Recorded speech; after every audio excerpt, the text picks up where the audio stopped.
Chapter 4 talks about Phase 0 mastery, and let's dive into it. What is Phase 0? Phase 0 is the most important concept in this entire book. It's the pre-implementation preparation period that determines everything that comes after. Now, most organizations jump from we need a new system to let's write an RFP, or we need a new system because, ooh, look at this cool system we saw at this conference, or we got a flyer from this cool vendor. Phase 0 is the critical work that should happen in between. Phase 0 is where we build the leverage that determines every negotiation, every scope decision, and every change order for the next 5 to 10 years. Phase 0 is when you really define what success looks like, and it should be on your terms. There's two paths on how you do this. One is do it yourself. Do Phase 0 yourself. You don't have to get a consultant. But do it yourself is for organizations with strong internal capability.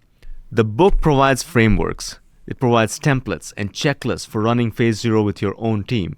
But keep in mind that if you're doing Phase 0 in-house by yourself, you better have the capacity and the capability to do this right.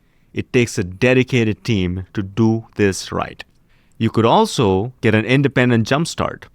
Now, for organizations that need to move faster or don't have internal expertise or resources, bringing in independent advisors to accelerate Phase 0 is critical while building internal capacity. Getting Phase 0 done with an independent team doesn't mean that the independent team stays with you forever. They help you build internal capacity. The book has examples of how this is done. For example, the Port of Portland, Oregon chose the proactive path. They invested in Phase 0 before the vendors were even in the picture. In fact, they spent a whole 2 years studying the market and the consulting partners.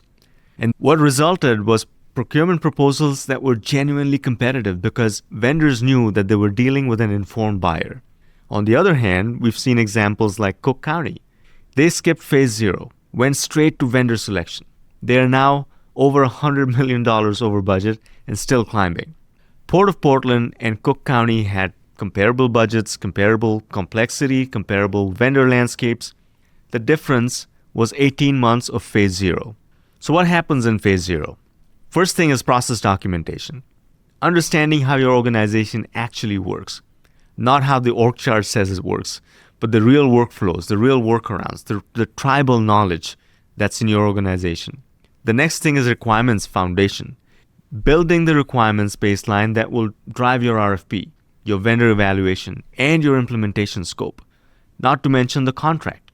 Third is internal capacity building and capability building, training your team to be informed buyers, effective governance participants, and capable change leaders. It also includes governance design, creating the decision-making structures, escalation paths, and accountability frameworks before the pressure of implementation makes thinking clear impossible. So what can you do now? First thing to do is determine whether your organization is positioned for DIY, Phase 0, or needs an independent jumpstart. Second, identify the top 3 knowledge gaps in your team's readiness for procurement. Third, map your current process documentation.